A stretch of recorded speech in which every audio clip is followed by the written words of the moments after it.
Semaine, Bezrat Hashem, que nous allons faire aujourd'hui Parashat Vayakhel. Si on doit résumer en quelques mots cette paracha, en fait c'est une répétition des autres parachiotes qu'on a fait il n'y a pas très longtemps. Baruch haba. Paracha Teruma et Paracha Tetzavé. Ces deux parachiotes sont répétés dans la paracha de Vayakhel. Et pourquoi? Eh bien, si nous regardons le premier passouk de Vayakhel, alors je rappelle que le thème de ce soir, c'est nos épouses, nos couronnes. Ce serait intéressant que les femmes puissent écouter ce cours parce qu'il leur est spécialement dédié, parce que c'est la Torah qui l'a demandé, et on va le voir. Vayakhel Moshe et kol adat bnei Israël. Moshe assembla toute la communauté des enfants d'Israël, Vayomer alehem, et il leur dit: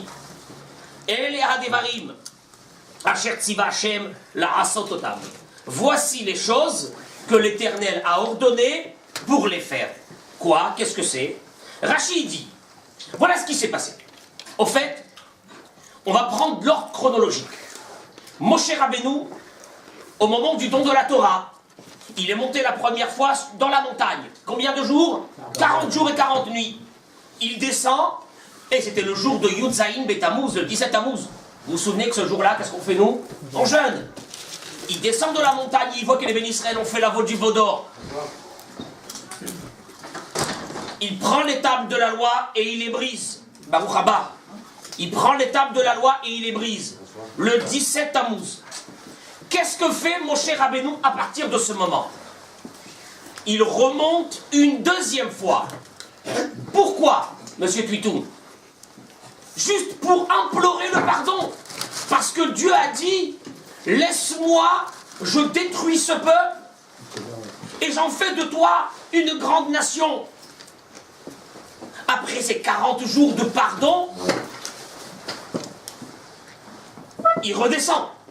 Et là, Hachem va lui dire, fais monter des tables qu'on va les graver en haut dans le ciel. Et tu vas les graver. Moshe Rabbeinu a pris les tables, les deuxièmes tables de la loi, et il les fait monter. Il reste combien de temps encore le... 40 jours. 3 fois 40 jours, sans manger, comme il a dit dans Devarim. Ni j'ai mangé, ni j'ai bu pendant 40 jours. Et là, Moshe Rabbeinu va descendre pour la 3e fois, quand? Le jour de Kippour. Et là, il annonce au béné Israël, extraordinaire, qu'Akadosh Baruch Hu leur a pardonné. D'ailleurs, depuis ce jour-là est le jour du pardon. Mais pas seulement ça.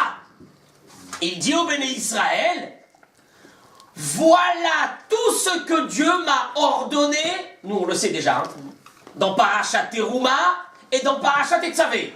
C'est-à-dire, construction du Mishkan.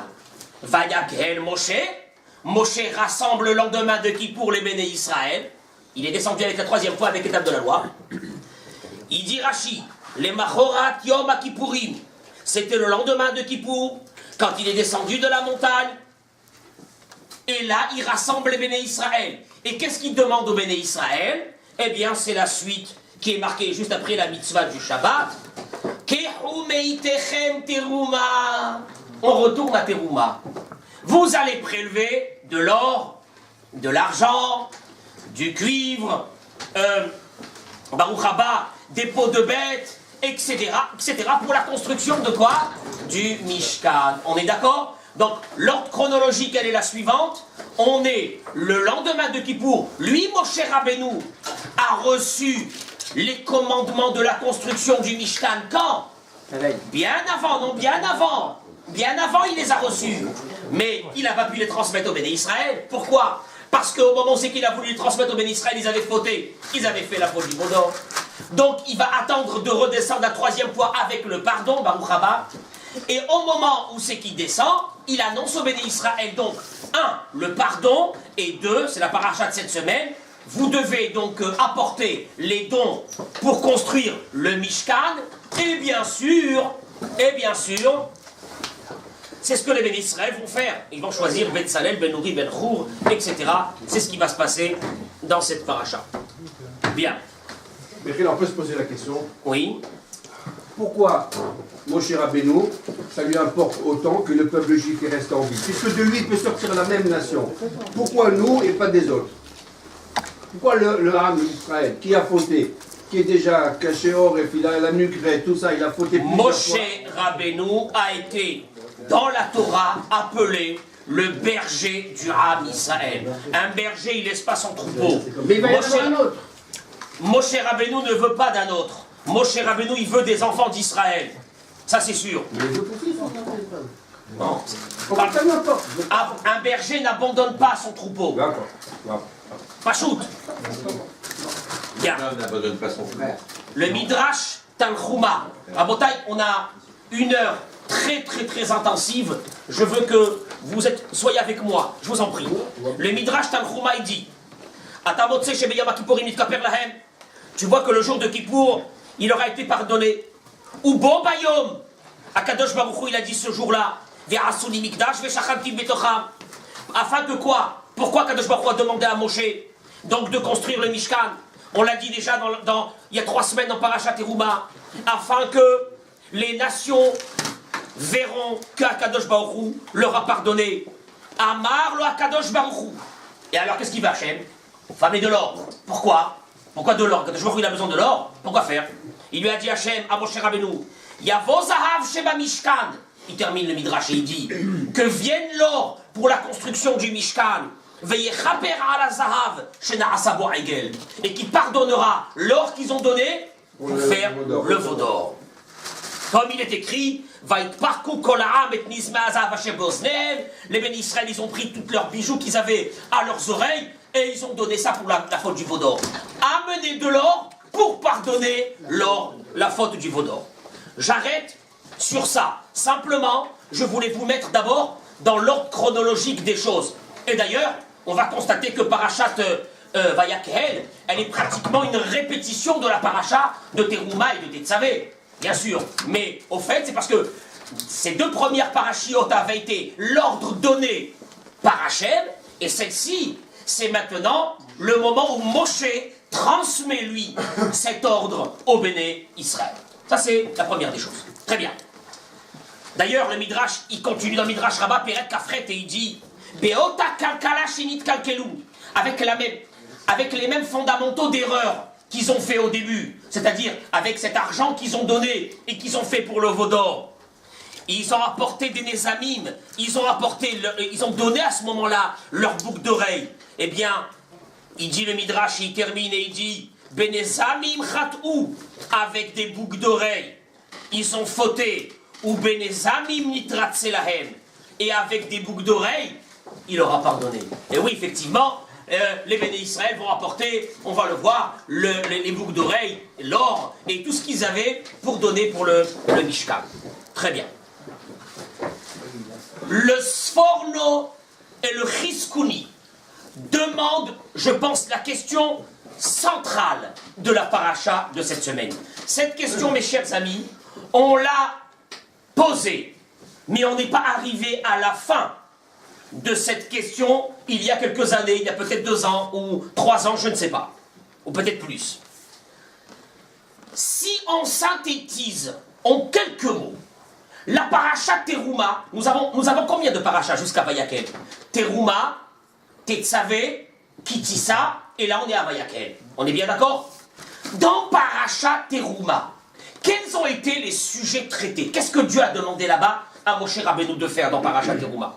Eh bien, il lui a demandé de faire le Haron, l'arche, Kaporet, c'est le couvercle, les kérouvim, c'est quoi les kérouvim? Les chérubins, Shulchan, la table, etc. Les objets du Mishkan. Ça c'est Paracha Teruma Amos. Point. Paracha Tetzavé, qu'est-ce que c'est? Les habits du Kohen Gadol et les habits du Kohen Hediot, le Kohen simple. Fin. Moi, j'étais sûr qu'avec ces 2 parachiotes, on a terminé, on a fait le tour des obligations concernant les ustensiles du Mishkan. Et puis voilà, demande le Sforno et le Chiskouni. Parachat Kitissa, c'est la paracha qui parle de la faute du veau d'or. Mais d'un seul coup, avant de parler de la faute du veau d'or, on a l'impression que Dieu, quelque part, Hasvé Shalom, à Dieu ne plaise, il a oublié un ustensile, et comme il n'a pas trouvé où le mettre, dans Parashat Teruma, elle est finie, elle est bouclée, Parashat Tetzavé, elle est bouclée, oh là là, il y a encore un ustensile qu'on a oublié, c'est lequel? Eh bien, la Torah, elle nous dit, dans Parashat Kitissa, tout seul, un ustensile du Beth Amikdash qui est posé, tout seul, c'est lequel? Ve'asita kior nechoshet. Tu vas faire le kior. C'est quoi le kior? C'est comme une... Un bassin. Peut-être ça ressemblait un peu à ça, un truc comme ça. Une cuve, avec des petits robinets que vous voyez ici. Pourquoi faire? Le verset, il te dit, les rortsa, pour se laver. Et tu vas le mettre entre Ohel Moed et le Misbeach, et tu mettras là-bas de l'eau.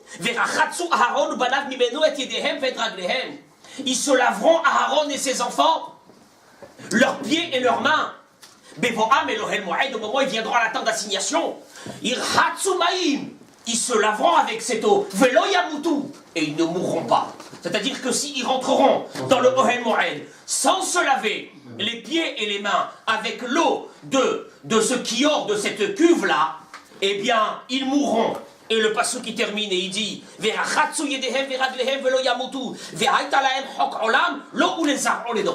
ça sera pour Aaron et ses enfants à jamais. Alors vous allez me dire, bon, c'est... Oui, vous allez me dire, bon, c'est un hasard. Et alors, c'est arrivé, monsieur Tuitou, qu'on n'a pas trouvé où mettre ces versets qui parlent du Kior, on les a mis, Parashat Kitissa tout seul. Mais voilà, messieurs, que ce problème se répète dans la paracha de cette semaine. Et là, ça commence à devenir bizarre.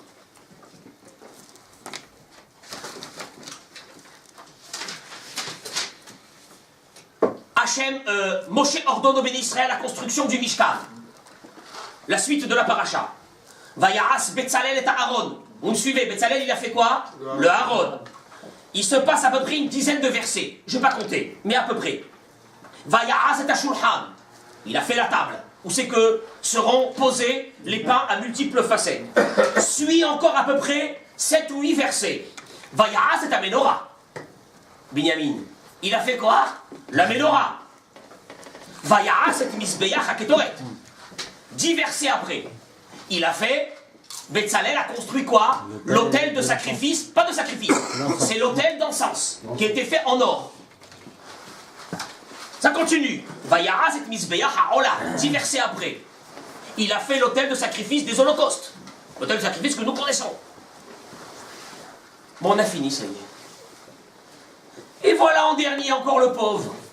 Vayaras et akior nechoshet, vetkano nechoshet.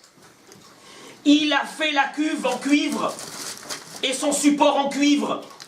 Je vous termine le pasouk, parce qu'on aura besoin de ça, vous le connaissez. Bemarot hatzovot, avec les miroirs des femmes, hatzovot assemblés, asher tzav ou petach ohel moed, qui se sont assemblés devant la tente d'assignation.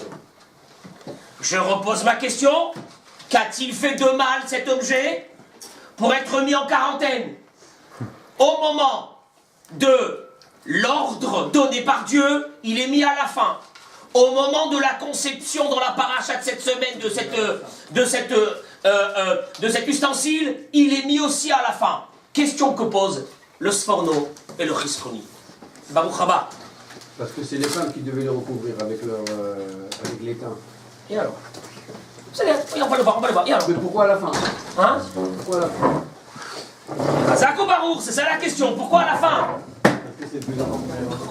Pourquoi à la fin? Parce que la femme, elle apporte la touche finale. C'est bien. Là, il veut déjà arriver. Non, c'est pas ça. Lui, il veut déjà arriver à la fin. On termine et on a fini le shiur. Ben, Ezrat Hashem. Vous allez voir. S'il n'y avait pas eu le veau d'or, est-ce que cet objet Oui. était nécessaire? Bonne question. Non, le veau d'or. Vous allez voir que ça va aller encore beaucoup plus loin que ça. Est-ce qu'il aurait été nécessaire? Vous allez voir que cet objet, en somme tout anodin, va prendre ce soir sa dimension réelle. Ben, Ezrat Hashem. On continue.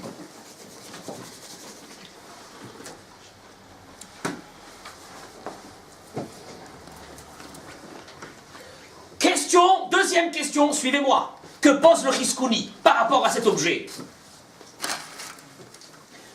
Chaque objet, écoutez-moi bien, avait des barres pour le porter. Celui-ci, le pauvre, on n'a pas pensé qu'il lui fallait des barres pour le porter. Ah, c'est Stéphane, mais c'est pire que ça. Chaque objet avait une dimension fixe. Demande le Chizkouni. Il n'y a aucune dimension demandée pour créer cet objet. Qu'a-t-il fait de mal? Pourquoi? Il est mignon, en plus il est beau, il a l'air bien, hein, avec des petits robinets et tout comme ça, il est très sympathique. Rien, on l'a mis en dernier. On parle pas de... On ne... Mais c'est pas seulement ça.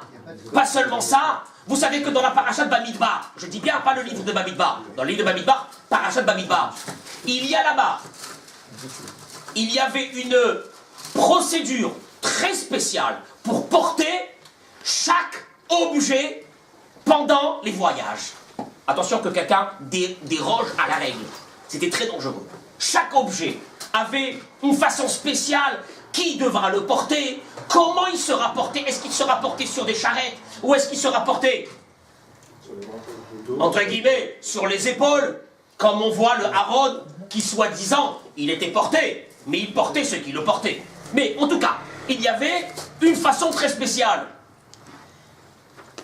C'est marqué nulle part dans la Torah comment on le portait.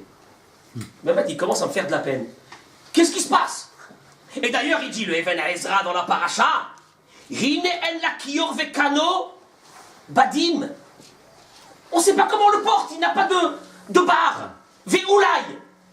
Pour que le Even Ezra dit Veoulai, et peut-être, c'est qu'à moi il y a un problème.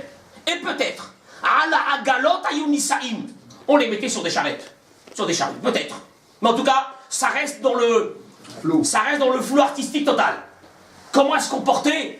Et voilà qu'il commence à nous intéresser, Stéphane, cet objet. Qu'est-ce qu'il a de spécial? Bien, Rabotai, Ve'ezrat Hashem, encore un tout petit peu et le shiur va commencer.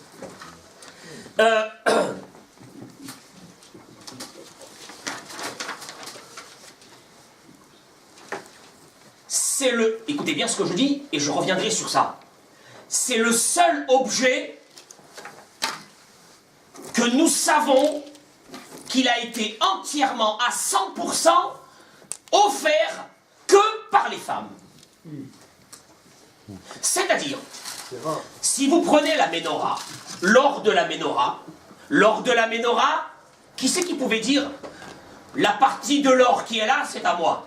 Personne. C'était mélangé. L'or des hommes, des femmes, des vieillards, des jeunes, et des garçons, des filles, tout était mélangé. Il y a un objet qui appartient exclusivement, interdiction de mettre 1 gramme de cuivre autre que celui qui a été offert par les femmes. Et d'où il venait? Eh bien, on va le voir, Be'ezrat Hashem. Il est écrit Bemarot, donc on l'a dit dans le verset, ce sont les miroirs des femmes. Alors, cette histoire des miroirs des femmes, Behemet, ça porte à controverse. Et on va le voir. Parce que Rashi nous dit tout de suite que c'était des miroirs que les femmes, avec ça, elles se paraient. Et ces miroirs aussi, elles n'ont pas retenu de les apporter en offrande. Vehayamoes Moshe Bahem. Et Moshe se dégoûtait de ces miroirs. Pourquoi il se dégoûtait, David, de ces miroirs? Je vous lis les mots du Rashi. Ça symbolise le Yetzerara. Ça symbolise le mauvais penchant. Stéphane, pourquoi on se regarde dans... On est beau, on se maquille, les femmes, on se maquille, les femmes, etc. On met de la crème, hein? On met de la crème ride. Anti, je sais pas comment, anti-ch'touillotte. Tout le monde va être ridé à la fin. Bon, anti-ride, etc. Amar le Akadosh Baruchou. Il lui a dit à Akadosh Baruchou, Moshe ne va pas les recevoir. Kabel, reçois-les. Qui elu havivin alay minakol. Car elles me sont chères plus que tout. Pourquoi? Je vous fais la suite du Rashi très rapidement. Parce que ces femmes-là, le Midrash nous ramène, c'est que elles venaient voir leur mari au travail. Et les maris avaient perdu espoir. Ils savaient que chaque enfant qui allait naître allait être noyé. Et ils ont dit, ça suffit. On n'a plus besoin ni d'avoir des rapports avec nos familles, d'avoir des enfants. Ça sert à quoi d'avoir des enfants? Les femmes venaient avec leur miroir, leur apportaient à manger, se maquillaient devant les maris, les séduisaient, avaient des rapports avec eux. Et c'est grâce à ces femmes-là que nous, aujourd'hui, on est là. Le courage terrible de ces femmes.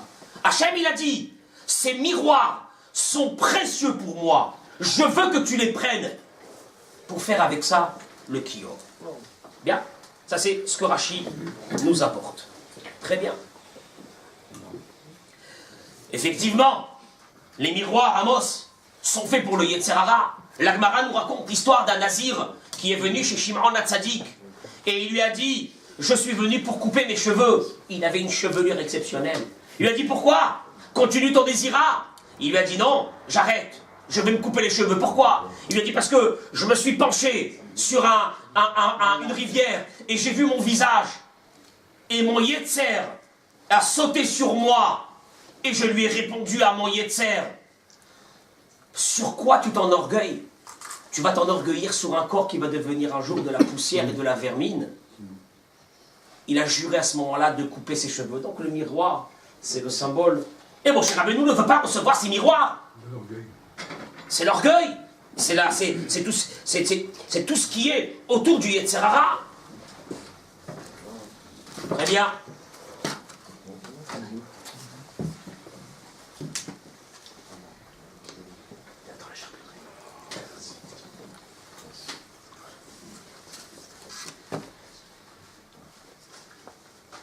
Le kior a été fait, je répète pour une dernière fois, Amos, le kior, je me dis, le kior a été fait, on arrivera, ben, vous allez voir que d'ici...